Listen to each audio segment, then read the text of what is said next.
Very good morning, friends. So I hope you're all doing safe and healthy.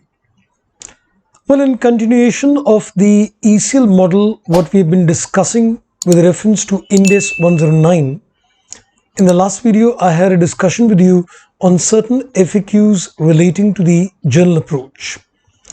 Well, a few more FAQs on the journal approach, and typically I think one of the main FAQs on the journal approach is what I'm going to discuss today. Let's find out what is the FAQ. CA final iconic batch Unacademy पे आने वाला है। जैसे CA foundation और intermediate के students plus features के अलावा कुछ एडिशन फीचर्स अवेल कर सकते हैं, बिल्कुल ऐसी CA फाइनल के अंदर आपके पास ये आइकॉनिक बैचेस आने वाले हैं। और इन आइकॉनिक बैचेस के अंदर आपको प्लस फीचर्स के अलावा, जहाँ पर प्लस फीचर्स में आपकी लाइव इंटरेक्टिव क्लासेस होती हैं, इंडिया के टॉप एजुकेटर्स आपके साथ जुड़ते हैं, और इसके अलावा आपको आइकॉनिक बैचेस में एक तो डेडिकेटेड डाउट सॉल्विंग मिलेगी और सभी सब्जेक्ट्स की आपको प्रिंटेड बुक्स मिलेंगी, और साथ में टेस्ट सीरीज और डिस्कॉर्ड, यानी कि आप अपने पीयर ग्रुप के साथ कनेक्ट कर पाएंगे और इनकी कंप्लीट डिटेल इंफॉर्मेशन जल्द आपके पास आने वाली है। तो किस बात का इंतजार है, आइए let's crack it.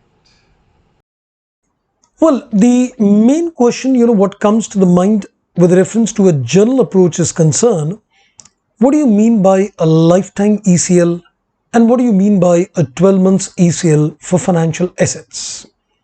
Now, let me remind you first of all that when you're looking in terms of, using a simplified approach, we are not faced with this question.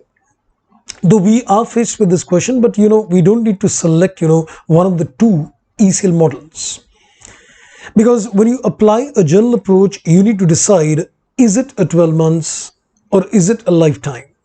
But if you're using a simplified approach, it is always a lifetime ECL. But the question still remains, what is a lifetime ECL and what is a 12 months ECL? So I think let's get this absolutely to the minute detail. Well, when I am looking at a lifetime ECL, it is supposed to be the expected credit loss, which is going to arise out of all possible default events. Mind the word all possible default events over the expected life of the financial instrument. That means if you say that the instrument has got a life of, let's say, 5 years, then I am looking at all the possible defaults. Be very carefully using the word all and the word possible, because all would mean all the defaults in that 5-year span, and of course possible because it is based on expectations. So once you zero down on the fact that we need to apply a lifetime ECL approach, you need to basically consider all the possible defaults which you expect to occur over the life of the instrument. On the contrary, when I'm looking at a 12 months ECL, you can say it is a portion of the lifetime ECL. So that means not the entire 5 years, but a portion. But which portion am I looking at? So we're looking at the default events that are possible within 12 months from the reporting date.